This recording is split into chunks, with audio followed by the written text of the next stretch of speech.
O distrito de Shibuya em Tóquio nunca dorme, mas naquela noite de sexta-feira, o movimento frenético parecia ter se tornado um borrão insignificante para Akari. Sob a luz fria dos áureos digitais que iluminavam o cruzamento icônico, ela segurava sua pasta de projetos com tanta força que os nós dos dedos estavam brancos. Ela era a arquiteta mais promissora da firma Sato, conhecida pela sua precisão clínica e pelo seu temperamento que não admitia falhas. À sua frente, parado como uma estátua de desprezo, estava Kaito. Você ainda não entendeu, não é, Akari? O seu projeto não passa de uma estrutura sem alma. É geométrico demais, frio demais. Tóquio não precisa de mais um bloco de concreto espelhado. O que você chama de falta de alma, eu chamo de funcionalidade, Kaito. Mas é claro que alguém que vive de desenhar jardins de infância com cores pastéis não conseguiria compreender a visão de uma metrópole moderna.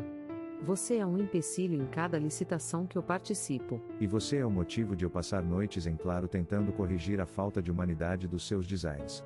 Somos rivais, Akari. E, por favor, tente não tropeçar no seu próprio ego ao sair dessa reunião. Eles se odiavam. Era uma rivalidade que atravessava as fronteiras da ética profissional e chegava ao terreno do pessoal.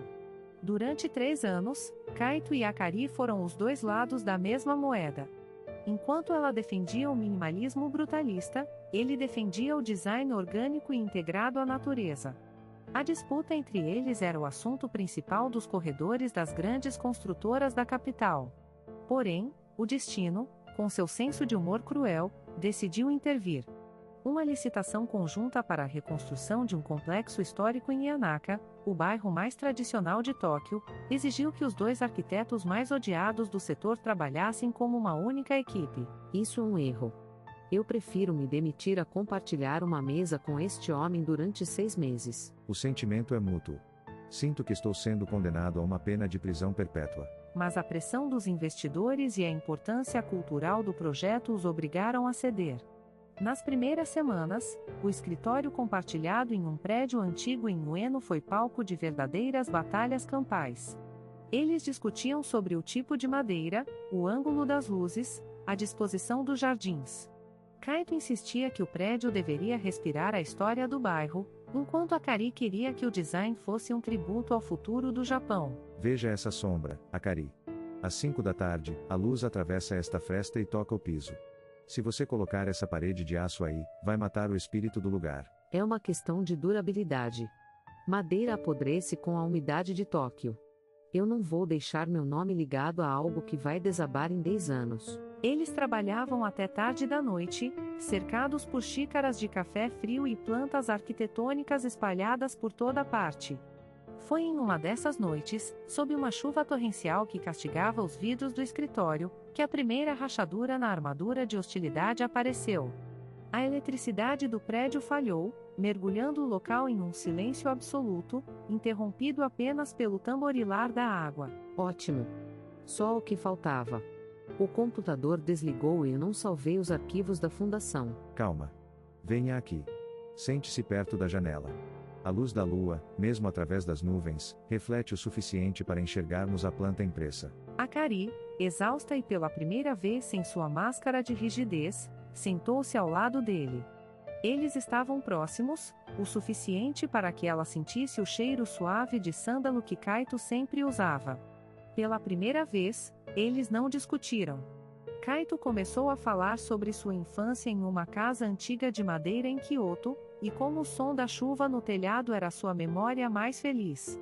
Akari, por sua vez, revelou o peso de ser uma mulher em um ambiente dominado por homens, a necessidade constante de ser perfeita para ser respeitada. Eu nunca contei isso a ninguém. Sempre precisei parecer a pessoa mais forte da sala. Eu sei. Eu percebi. Mas você não precisa ser forte comigo, Akari. Eu não vou te atacar agora. Naquela noite, a barreira caiu. Não foi uma rendição dramática, mas uma compreensão silenciosa. Eles não eram apenas rivais, eram 2 solitários em uma cidade que nunca parava de correr. Nos dias seguintes, a dinâmica mudou. As discussões continuaram, mas agora havia uma curiosidade latente. Eles começaram a notar os pequenos detalhes um do outro. Como Kaito mordia o lábio inferior quando estava concentrado, ou como Akari tirava os óculos e esfregava as têmporas quando estava frustrada. Você tem um traço lindo, Akari.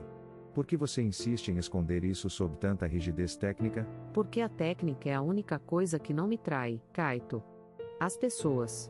Elas são complicadas. Um mês depois, durante uma visita técnica ao local da obra em Ianaka, eles foram surpreendidos por uma nevasca inesperada. Tóquio estava branca, um raro espetáculo que cobria os templos antigos e as ruas estreitas.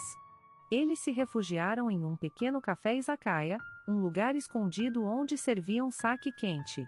A atmosfera estava carregada de uma eletricidade diferente daquela que costumava existir entre eles. É lindo. Nunca vi Tóquio tão silenciosa. O silêncio nos faz ouvir coisas que ignoramos durante todo o resto do ano. Como o que o seu coração tem tentado dizer desde que começamos este projeto. O coração de Akari disparou. Ela olhou para Kaito e, pela primeira vez, não viu o rival arrogante.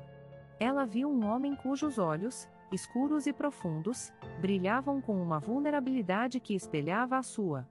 Kaito estendeu a mão e, com uma hesitação que o tornava ainda mais real, tocou a ponta dos dedos dela sobre a mesa de madeira. Eu tentei te odiar, Akari. Juro que tentei. Mas cada vez que você me desafiava, eu sentia que era a única pessoa que realmente me via. Eu não quero mais ser seu inimigo. Eu perdi o sono tantas vezes pensando em como te superar. E agora, percebo que não quero superar você. Quero estar ao seu lado. O beijo aconteceu de forma natural, como se fosse a conclusão lógica de uma longa equação que eles tentaram resolver por anos. Foi suave, carregado de todo o ressentimento que se transformou em desejo, e de todo o respeito que se transformou em amor. Naquele momento, no coração de um bairro que preservava o passado, eles construíram um futuro que nenhum dos dois esperava. Os meses seguintes foram um turbilhão. A construção do projeto tornou-se um marco na arquitetura de Tóquio, unindo perfeitamente a funcionalidade moderna de Akari com a sensibilidade histórica de Kaito. Eles se tornaram a dupla mais requisitada do Japão, mas para eles, o sucesso era secundário. O que importava era o caminho de volta para casa, os jantares compartilhados sob as luzes de Shibuya e as conversas que duravam até o amanhecer. Sabe, eu ainda acho que o seu estilo é um pouco frio demais. E eu ainda acho que você é sentimental demais, Kaito. Ela sorriu, entrelaçando seus dedos nos dele enquanto caminhavam pelo Parque Yoyogi, onde as cerejeiras começavam a florescer. O destino, que os colocou em campos opostos, também foi o responsável por abrir seus olhos. Eles aprenderam que, no amor, assim como na arquitetura, não se trata de eliminar as diferenças, mas de encontrar o equilíbrio perfeito entre o concreto e a flor, entre a mente e o coração. Você quer apostar um café? Se eu estiver certo sobre essa inclinação, você paga. E se eu estiver certa? Você me leva para jantar no melhor restaurante de Jiai no Zetoe. Eles riram, a risada ecoando entre as árvores, um som de dois corações que, depois de tanta tempestade, finalmente tinham encontrado seu abrigo. O amor deles, nascido da briga e forjado na convivência, era agora a estrutura mais sólida que já tinham construído em suas vidas. A vida em Tóquio continuou, com seu ritmo frenético e suas luzes neon. Mas para Akari e Kaito, o mundo agora era apenas um cenário para a história que eles continuariam a escrever juntos. Sem mais inimizades, apenas a promessa de um amanhã que seria sempre compartilhado. Eles eram a prova viva de que, às vezes, o amor precisa de um pouco de atrito para brilhar, e que as almas destinadas a se encontrar sempre encontrarão o caminho, mesmo que comecem com as duas pessoas que mais se detestavam no mundo. Akari? Sim. Eu nunca vou parar de competir com você. Eu sei. E eu nunca vou deixar você vencer. Eles se beijaram novamente, sob as pétalas de cerejeira que caíam como neve rosa. O dorama de suas vidas não terminou com um final, mas com um novo começo.